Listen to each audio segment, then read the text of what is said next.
নাভি জাতির এক বিশেষ পরীক্ষার জন্য জেককে নিয়ে যাওয়া হয় এক বিশাল পর্বতের চূড়ায়। এই পরীক্ষার নাম ইকনিমায়া, যেখানে একজন নাভিকে তার নিজের ইকরান বেছে নিতে হয়। নেইটিরি ও অন্য যোদ্ধারা তাকে ঘিরে রাখে। সবাই জানে এই মুহূর্তটাই নির্ধারণ করবে জেক আসলেই নাভি হতে পারবে কিনা। নেইটিরি তাকে সতর্ক করে বলে, তোমাকে নিজেই তোমার ইকরান বেছে নিতে হবে, আর ভুল করলে মৃত্যুই হবে পরিণতি। চারিদিক থেকে গর্জন করতে করতে উড়ে আসে ভয়ঙ্কর দেখতে বিশাল ডানাওয়ালা ইকরানগুলো। তাদের প্রত্যেকটা যেন আগুন ঝরানো ড্র্যাগনের মতো। তারা পাহাড়ের ধারে বসে ভয়ঙ্কর শব্দ করছে। জেক ভেতরে ভেতরে নার্ভাস হলেও মুখে শক্ত ভঙ্গি রাখে।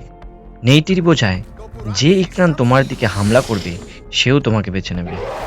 জেক ধীরে ধীরে একটার দিকে এগোয়। হঠাৎ এক ইকরান তীব্র গর্জন করে তার দিকে ঝাঁপিয়ে পড়ে। এটাই তার নির্বাচন। ভয়ঙ্কর সেই ইকরানের সাথে জেকের জীবন মরণ লড়াই শুরু হয়। ইকরান তাকে কামড়াতে চায়, ডানা ঝাপটে ফেলে দিতে চায় পাহাড়ের ধারে। জেক প্রাণপণ লড়াই করে শেষে ইকরানের পিঠে উঠে বসে। দ্রুত তার নিউরাল ব্রেড দিয়ে ইকরানের সাথে সাহেলু গড়ে তোলে। হঠাৎ চারপাশ নীরব। এখন তারা একে অপরকে বুঝতে পারছে। নেইটিরি চিৎকার করে বলে, না ফ্লাই।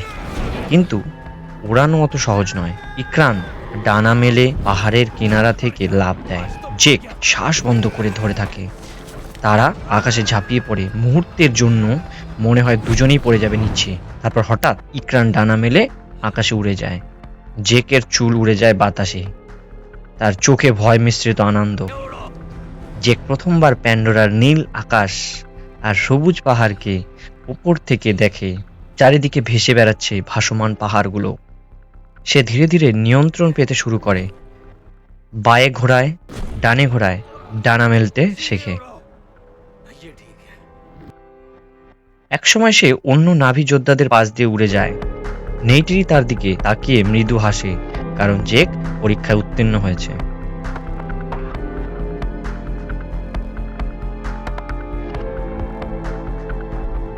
নিচে সমুদ্র, উপরে রোদ, আর মাঝখানে এক অদ্ভুত স্বাধীনতার অনুভূতি। জেক চিৎকার করে ওঠে, এ দিস ইজ গ্রেট। এখন সে আর বন্দী নয়, সে মুক্ত।